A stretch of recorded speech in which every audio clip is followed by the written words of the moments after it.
les événements s'étaient bousculés depuis hier matin. Yann était bien Jeff Nissen, l'enfant de Narvik.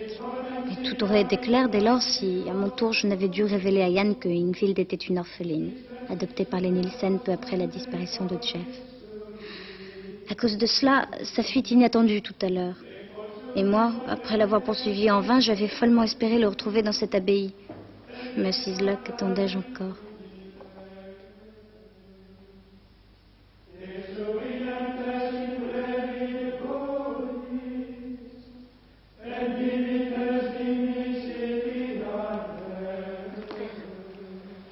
Puis-je vous être utile en quelque chose?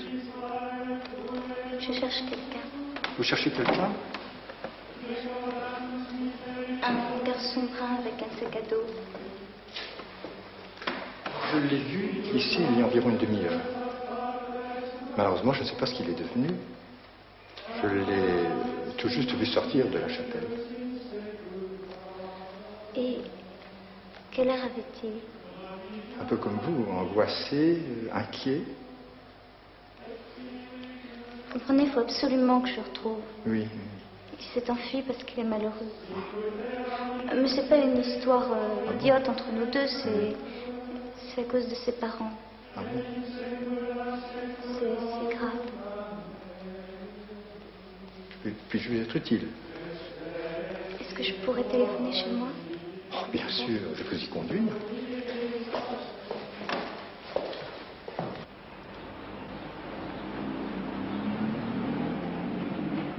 Au cadran solaire, il n'y avait pas le téléphone, mais on pouvait toujours nous appeler chez le boulanger de Fovenberg.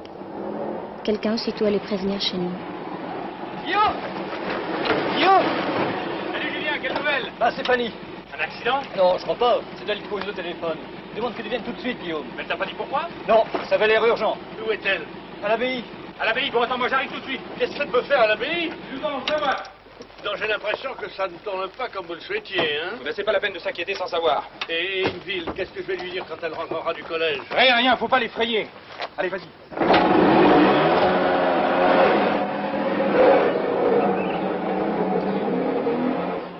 Allô? C'est toi, Guillaume? Oui. Écoute, Yann s'est enfui. Oui, enfui. Et je t'expliquerai. Je suis à Saint-Omer, enfin près de Saint-Omer, à Wisk. À l'abbaye, tu vois où c'est? Et non, je te raconterai. Oh, écoute, ça fait longtemps que je cherche Yann. Impossible de le trouver. Je sais plus quoi faire. Bon. D'accord. À tout de suite. Tenez, prenez ce café, il est fort, il vous fera du bien.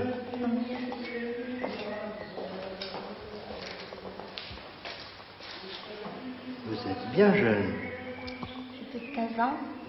Oh, quelle vieille personne. Le père Guillet m'a dit que vous cherchiez quelqu'un. Oui, un garçon brun avec un sac à dos. Ah oui, il me semble l'avoir rencontré. Où ça? Oh, pas loin d'ici, à Le Linghem. Le Linghem? Oui. Et il y a longtemps? Oh, environ 1 heure, 1 heure et demie.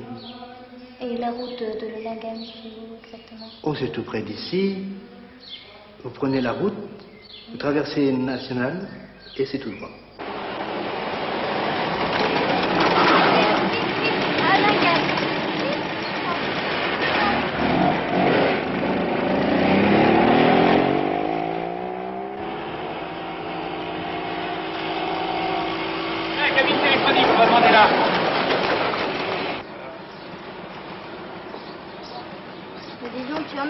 Pour demander un renseignement. Mais tu sais, les gens dans la région, faut pas les brusquer, hein. Alors qu'est-ce qu'elle a dit? Rien. Rien? Non. On n'a plus qu'à faire toutes les fermes et voir si quelqu'un n'a pas vu passer. Ça va? En route. Avec nos cheveux malmenés par la course et nos visages angoissés, nous devions ressembler à des mendiants. Et personne pour nous faire cette aumône de nous dire qu'en effet, elle avait vu passer un garçon ressemblant à Yann. Puis pendant combien d'heures allions-nous chercher ainsi, au hasard, notre ami fugitif, seul avec sa peine et sa révolte? Pardon, madame. Vous n'auriez pas vu un jeune homme brun avec un sac à dos? Non, monsieur.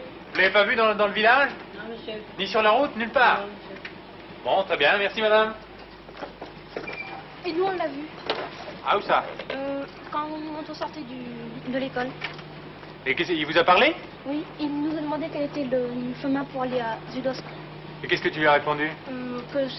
Qu'il fallait qu'il retourne sur ses pas par le chemin de l'école. C'est le chemin de l'école? Oui. Et il est parti par là? Oui, il est parti par là. Bon, très bien, merci, hein. Non. Allez, au revoir, monsieur, dame.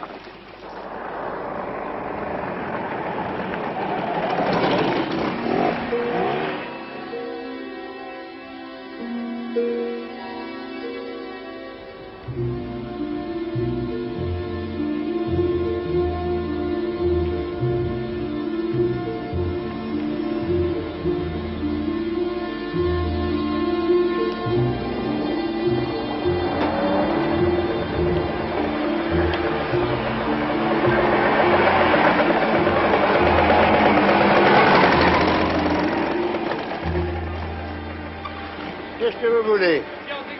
Oui, alors? J'avais pas vu par hasard Un grand gars? Oui. Oui, tout comme Fabien. Oui, oui. Ouais. Ben, il est là, il est ici. Il était dans un bien triste état, votre ami, quand il est arrivé chez nous. Il est malade? Non, mais maintenant il repose. Oui, ma femme. Si nous ne lui avions pas donné un bon bol de soupe, je serais tombé en faiblesse. Asseyez-vous, je vous prie. Nous ne lui avons pas demandé d'où il venait, mais bon sang, il devait venir de loin, voyez-vous. Oui. Bien. Vous allez prendre quelque chose, hein? Un petit verre d'alcool de pomme. Si. Fabrication maison. C'est peut-être un peu fort pour la Fabrication maison, allez, chère-nous, Jacqueline. Ceci, il nous a rien dit. Il nous a rien dit. Non, il s'est assis là pendant 3/4 d'heure, rêvant, comme quelqu'un, vous savez, qui ressasse ses idées, comme un combattant qui raconte ses exploits de la guerre. Voyez-vous ce que je veux dire? Alors? Quel bouquet, hein? La pomme dans toute sa splendeur. Tu vois, Jacqueline, il y a des connaisseurs. Ceci étant dit, c'est vrai qu'il ne nous a rien dit, lui, votre ami. Mais ça le regarde. Vous devez bien connaître. Le fermier n'en finissait plus de parler pour ne rien dire.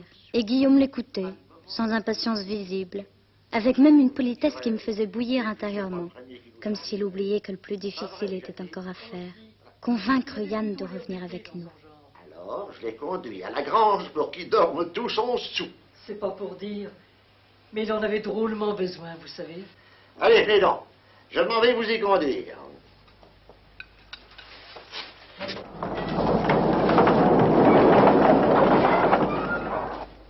Ah, eh bien, il est là. Mais je vous laisse faire, c'est préférable. Et n'oubliez pas, surtout, je vous attends après. Merci. Ben, tu vois, ça y est. Oui. Nous y sommes. Tiens, prends ça. Mais pourquoi? Moi, je reste ici. Oh, mais Guillaume... Si. Il vaut mieux qu'il aille seul. Puis, Yann te parlera plus facilement. Oh, non, C'est pas pour rien, tu sais, si t'as choisi pour aller chez sa mère avec lui. Allez, va. Moi, je reste ici.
Yann.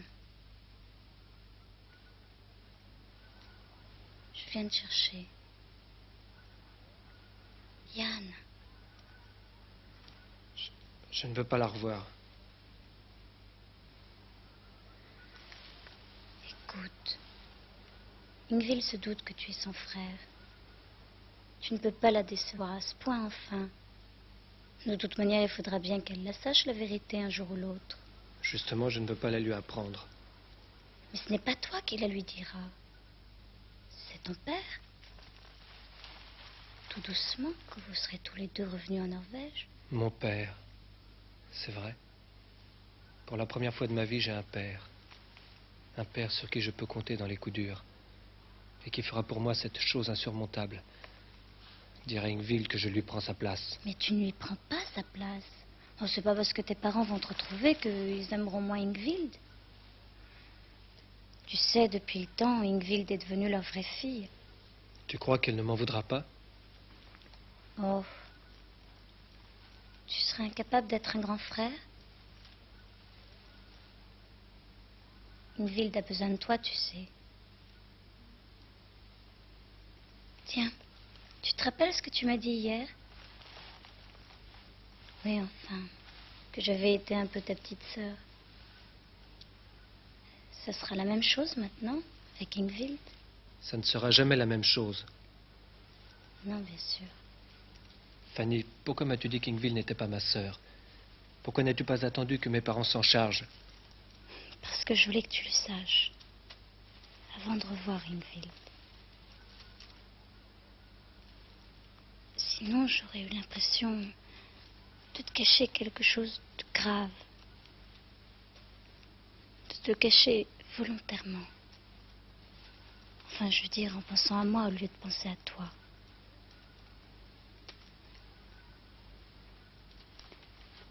Tu comprends?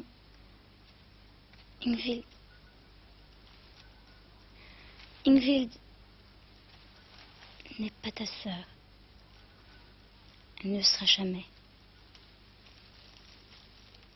Vous êtes libres, tous les deux, de... C'est difficile à dire. Libres de nous aimer. C'est à cela que tu penses.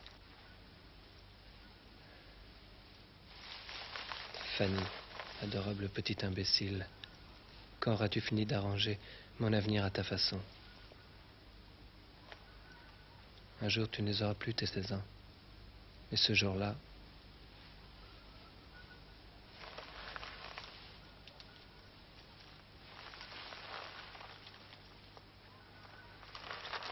je le garde en souvenir de toi.